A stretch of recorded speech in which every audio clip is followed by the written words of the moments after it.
Bonjour à tous.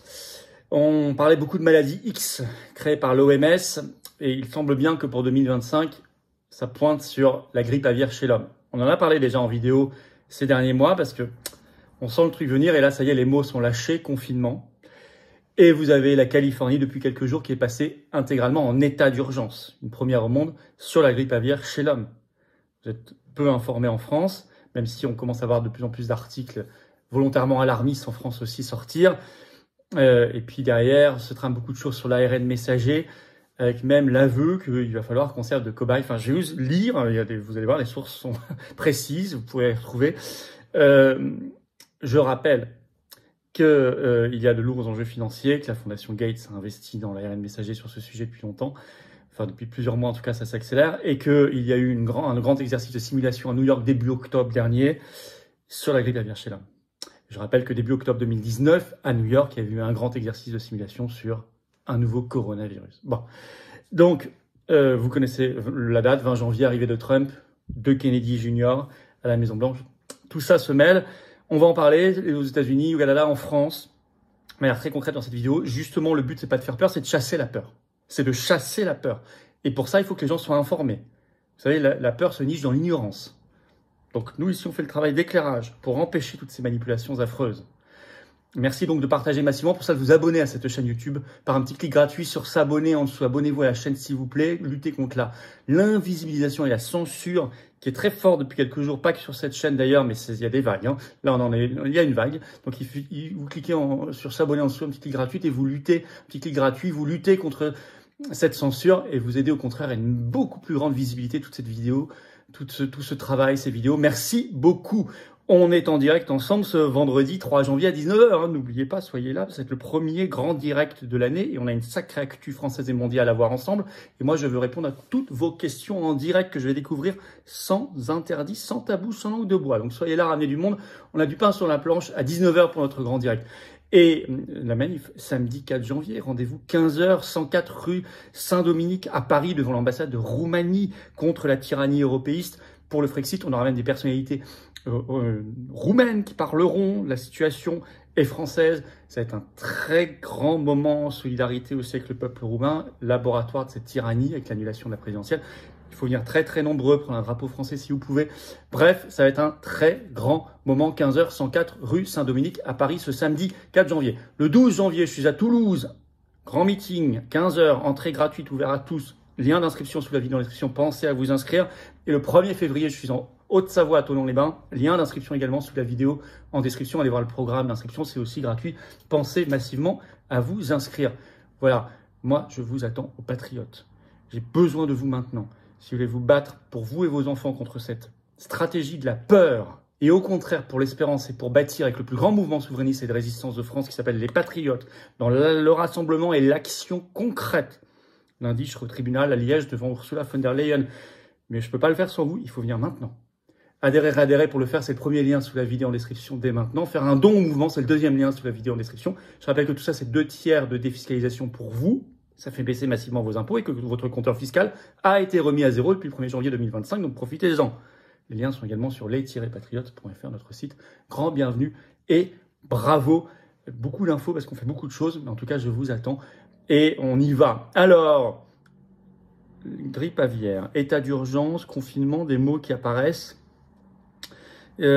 On connaît scénario du pire, nécessité d'être beaucoup plus agressif. Tout ça, ce sont, je vais vous citer. Alors, accélération soudaine de la rhétorique de l'affolement et de la peur. Premier état d'urgence déclaré dans l'état de Californie. Et ça n'est pas rien, c'est un des plus gros états américains, si ce n'est plus gros. Depuis le 18 décembre, déclaré par le gouverneur de Californie, Gavin Newsom. Alors, état démocrate, hein. Ça, il faut le mettre en lien aussi avec le calendrier du 20 janvier 2025, l'investiture de Trump et de Kennedy Jr., qui devient ministre américain de la Santé. Bon, on va en reparler. Je cite ce que disent la presse sur la Californie. Plus de la moitié des cas humains aux États-Unis jusqu'à présent sont en Californie. Et cet état d'urgence a été déclaré par un communiqué du gouverneur Newsom. On le sait par une dépêche de l'agence AP le 21 décembre. Alors, je vais vous citer Un petit extrait. Cette proclamation est une action ciblée pour s'assurer que les agences gouvernementales disposent des ressources et de la flexibilité dont elles ont besoin pour répondre rapidement à cette épidémie. Ils parlent déjà d'épidémie. Ils ont dénombré à ce moment-là 30 cas humains en Californie, a déclaré Newsom dans un communiqué. Le but, ce sera de permettre de pouvoir mieux positionner, je cite, les personnels et les fournitures de l'État. Alors vous avez le journal Today, le 19 décembre, qui a parlé de, je cite, d'une inquiétude qui grandit quant à savoir si la grippe aviaire pourrait entraîner une autre pandémie ou un confinement. Le mot est lâché. Et il apparaît aussi dans un article du Guardian ce 16 décembre, le titre « La grippe aviaire est une menace pandémique réelle. Sommes-nous prêts au pire ?» Je vais vous citer un extrait. « Pour l'avenir, il ne serait pas sage de simplement supposer qu'il ne mutera pas davantage que ce virus ou qu'il s'agira d'une légère tension. Si je travaillais, écrit le journaliste qui a écrit l'article, si je travaillais dans un département de la santé au gouvernement, je préparerais des plans sur la meilleure façon de répondre à une augmentation des cas de grippe aviaire chez l'homme, y compris des conseils de médecins généralistes et à l'hôpital, des tests, des vaccins, des antiviraux, des plans de stockage et le confinement. Ça fait 2 articles qu'il appelle. Alors, ces dernières heures, vous avez des appels à l'action qui augmentent.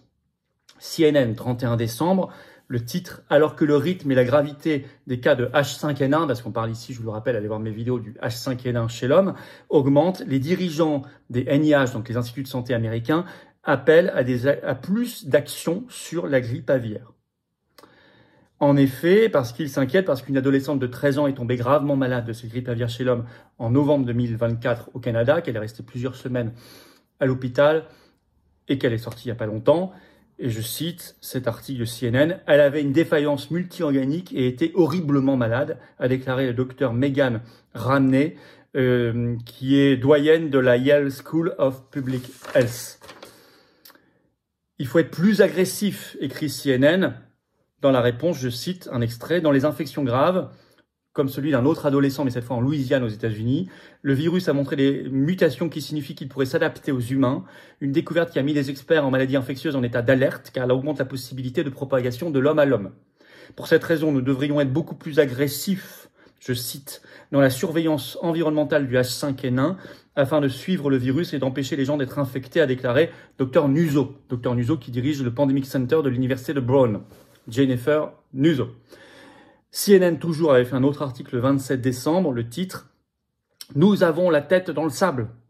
Les experts de la santé alertent sur le fait que les États-Unis ne réagissent pas assez rapidement à la menace de la grippe aviaire. Je cite l'extrait de CNN. Les États-Unis n'ont pas tiré les leçons de la pandémie de Covid-19 alors qu'ils pourraient les utiliser pour atténuer la menace d'agents pathogènes comme la grippe aviaire H5N1 qui continue de montrer des signes de son potentiel pandémique, ont déclaré vendredi des experts de la santé à CNN. Nous avons en quelque sorte la tête dans le sable sur la façon dont cela se répand du point de vue zoonotique, du point de vue animal à l'humain, dit le docteur Deborah Birx. En ajoutant à la fin de l'article, l'horloge de la pandémie tourne, nous ne savons tout simplement pas quelle heure il est. Si on veut faire plus angoissant, on peut pas. Il faut lire entre les lignes, je vous le lis pour démasquer la rhétorique, vous la connaissez cette rhétorique. Bon. Alors, ça vient de tomber, on le sait par le New York Times ce 2 janvier. Ce 2 janvier, l'administration Biden vient d'allouer 306 millions de dollars à la grippe aviaire chez l'homme. En précisant, c'est écrit dans l'article du New York Times, que cette décision ne pourra pas être annulée par la prochaine équipe. Donc, ils feront exprès, un peu comme sur la guerre en Ukraine, de rendre des choses irréversibles avant que la nouvelle équipe Trump-Kennedy Jr. prenne le pouvoir. On voit qu'il y a un agenda très politique. Alors, The Guardian écrit ce 1er janvier, prévient... Le titre, vous entendrez parler de la grippe aviaire en 2025. Ils ont prévu. Je vais vous citer un extrait. La nouvelle n'est pas si joyeuse. La grippe aviaire continuera d'être inquiétante.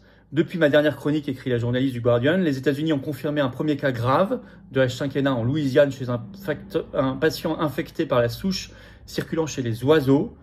La Californie a également déclaré l'état d'urgence, je l'ai dit, en raison du nombre croissant d'humains infectés par la maladie et craint qu'elle ne mute davantage. Alors en France, il y a un début de dinguerie. Vous allez voir, il suffit d'aller sur Google Actualité, vous tapez grippe aviaire, vous verrez le début de dinguerie dans la presse. Et une accélération ces dernières heures. Même si, comme en France, il n'y a pas encore eu de premier cas humain ou détecté, je pense que la dinguerie fera un bond s'il y a un premier cas humain détecté, même s'il est totalement bénin, comme dans la plupart des cas. La plupart des cas, c'est juste une conjonctivite. Mais il y a quand même déjà des articles. Alors, par exemple, Science et Avenir, ce 3 janvier, le titre « Grippe aviaire, faut-il craindre une pandémie chez l'homme ?» La Dépêche, 1er janvier, écoutez bien. Le chat peut-il provoquer une pandémie aussi grave que la grippe espagnole, donc celle de la fin de la Première Guerre mondiale? Le félin sous haute surveillance à Toulouse. Je vais vous lire le chapeau de cet article incroyable. Un chercheur toulousain, Pierre Bessières, tire la sonnette d'alarme. Les chats potentiels intermédiaires du virus H5N1 pourraient jouer un rôle clé dans une future pandémie, une menace sanitaire à surveiller de près. Et je lis un autre article. Le scientifique collecte à travers le pays des prélèvements sanguins de félidés réalisés en clinique vétérinaire. Il s'agit exclusivement de félins qui ont accès à l'extérieur, qui peuvent donc chasser.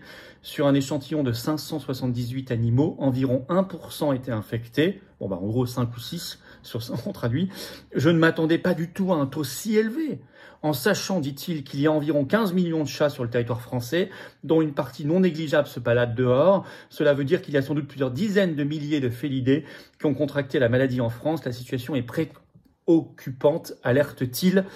Il parle de chats comme, je cite, des multiplicateurs de risques. Alors, je vais quand même rappeler les choses. Je l'ai dit en tout début, il y a eu, les 2 et 3 octobre 2024, un grand exercice de simulation d'une grippe aviaire très virulente, je cite, chez l'homme, à New York. Comme il y a eu à New York une simulation en octobre 2019 sur un nouveau coronavirus. Bon. C'est ça qui nous a mis beaucoup la puce à l'oreille. Mais pas que. Pas que. Il y a aussi toute la folie autour des injections ARN messager. L'OMS a annoncé officiellement depuis juillet dernier qu'elle poussait à la recherche mondiale sur la grippe aviaire chez l'homme, mais exclusivement de l'ARN messager. La FDA américaine a donné son autorisation depuis le 11 novembre dernier, on en avait parlé. Bill Gates finance ça massivement depuis octobre dernier. Et vous avez cet article du Time, le 2 janvier, écoutez bien. Je cite.